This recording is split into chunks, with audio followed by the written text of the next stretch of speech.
State, but we begin with the new image just released by the FBI. It is a person of interest in the assassination of popular conservative activist and Turning Point USA co-founder Charlie Kirk.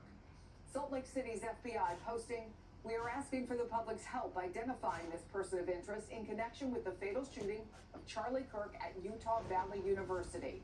The number to call, 1-800-CALL-FBI." This latest bit of evidence from investigators who also revealed they've recovered a high-powered rifle near the scene. The FBI laboratory will be analyzing this weapon. Investigators have also collected footwear impression, a palm print, and forearm imprints for analysis. The targeted attack unfolded in front of an estimated 3,000 people at Utah Valley University on Wednesday, where Kirk was hosting the first stop of a multi-campus fall semester college tour. About 20 minutes in, he was answering a question about mass shootings when a gunman dressed in black fired from a nearby rooftop, striking him and killing him. Kirk was 31 years old, married. He has 2 young children. NBC's Aaron Gilchrist is reporting from Orem, Utah.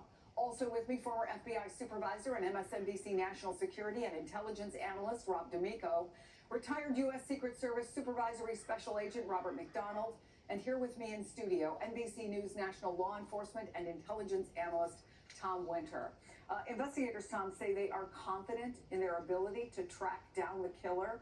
Tell us what information we got from the press conference, and obviously that set of photos, those 2 photos, that may give them that confidence. Yeah, from that press conference, they explicitly said that they had imagery of this individual in the stairwell arriving at the school, and that appears, based on the photos that we're looking at here now, where they got this information from. It could be a little bit difficult to see it because obviously this is what has been provided to us. It's coming from surveillance camera video, but it does appear to show an individual, particularly that left picture, in the stairwell. They say that he goes to the roof. Obviously, the shooting occurs, and then this person of interest jumps off the roof into a local neighborhood. At some point, dumps the gun in a wooded area where they said they recovered it, and is seen in a nearby neighborhood, which they've obviously been canvassing. They've used that neighborhood in cameras there, and these days, anybody with a home, I mean, here in New York City, we don't necessarily have it, although you see them more and more, but anybody with a home really has Ring cameras in a lot of these neighborhoods to track whoever's at your front door, or packages, or things like that. So that's the type of work that is done in a case like this. We saw it, and I'm not picking this example out of the ether, in the case of the United Healthcare CEO shooting in Brian Thompson, where the NYPD went from building to building, tracking down, okay, we see this person, now they're going here. Can we go to the next building and see if we can find them? Is there a coffee shop that's got a camera facing out? And so that's the type of work that we have here. Been described as a high-powered, bolt-action rifle that's entirely consistent with the type of weapon that would be used in a shooting like this from approximately 200 yards. Somebody would not need a ton of training to be able to fire that round and to be able to do it. There does appear to at least be, based on the images you're looking at there where the shots were fired, there certainly appears to be some sort of planning here that took place. That this would have been somebody who would have known where to set up from a high angle, perhaps familiar with the university. We're going to need to get more details from authorities once they conduct and complete this investigation. I think the most important thing here, they're not acting on a tip, they're not acting on a call alone. They've actually developed real evidence here. The fact that they think that they have a good photo of this person, likely not the only one, is going to be very helpful for them. And they're going to try their best, obviously, to use facial recognition, other technologies to be able to get a name or information, certainly from the weapon as well. That might be helpful too. So a lot of clues here that authorities have to work with at this hour. And let me ask you about the picture specifically, Rob, since that's the most recent thing that has come out. And it certainly wouldn't be the first time if there was a phone call or multiple phone calls giving them an idea of who some people think that might be, particularly maybe somebody on campus who may know who that might be. What's the importance of putting this photo out, and why do you think they didn't put it out till now? They didn't put it out at the press conference. I think they really wanted a vet to see if they could identify the person. Once you put it into the public, you can't undo that. And now you have a bunch of people who are looking for him. This is a very contentious thing. People could think to take things into their own hands in matters of interfering with the investigation. So I think they wanted to vet to make sure that they had the right person in that photo that they could identify.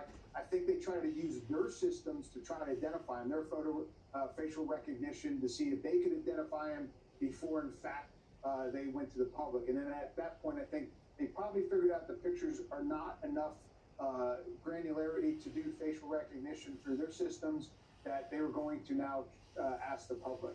And the public is a force multiplier. Again, when you look at time frame, if this person was on foot and then went to a vehicle, that's how many hours away, how many, as we saw in the healthcare shooting, states away for when they capture them. So now they've gone to the public. So I think it was a conscious decision. Could we identify them first? The fact that they figured out they couldn't, they then went out to the public. There's a second part of this, right, Rob? It isn't necessarily just, does he look like someone I know or I have seen around, but you have a shirt that seems to be very specific. You have a type of sunglasses that seem to be perhaps identifiable. You have a hat. So there are other ways in which members of the public may be able to say, oh, look at that. I know that that might be him, right? Yes, and also though, now people are looking at their video, and if they had the video on the camera that they thought wasn't important because it was somewhere not during the shooting, and then they see that shirt or them sunglasses or hat and say, wait a second, that's him. It also identifies all these people with Ring cameras, all the businesses that have it, that are looking through the video, and they say, wait a second, that's him, and then they can send it in. So I think it's dual purpose that way. And let me ask you about now the first big piece that we had of evidence, and that is the weapon, a high-powered bolt-action rifle. What can you tell us about that type of firearm? Well, I'm hearing it's a bolt-action but magazine-fed, which means there's probably maybe a 5-round magazine, and then you function it by looking at the bolt-action. And those are normally hunting rifles or older weapons that you can use for long-range shooting. And the 30-06 round, again, that's what I'm hearing. It could be a different type of, higher caliber round, though. Actually is better for long-distance shooting. When I started hearing yesterday, people were saying, oh, AR-15, I did not think that was the case. It's a lighter round. Yes, it's magazine-fed, so there's lots of rounds.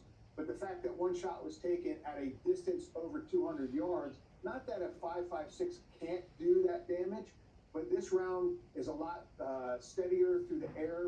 Again, you're shooting out there. I heard it was windy, and that round does a lot of damage because it's bigger and it's traveling at a high rate of speed. So a lot of people have those weapons. And again, it's not hard to train with. You said it's not that difficult of a shot. If you're a hunter, even if you go out to the range every so often, you can get very accurate with that weapon, especially if it has a scope on it. Robert McDonald, let's talk about some of the other evidence. What, for example, could be learned from a forearm print and a foot impression? Yeah, good afternoon. I think Rob's comments are spot on. We're going to see some good old-fashioned police work here, picking up different nuggets of information and starting to put this puzzle together. I think this picture, he's absolutely right that they did the very best they could to identify this person. People out there now, too, in addition to those pieces of evidence, with their cell phone cameras, as Rob said, they don't know what they potentially have on those cameras.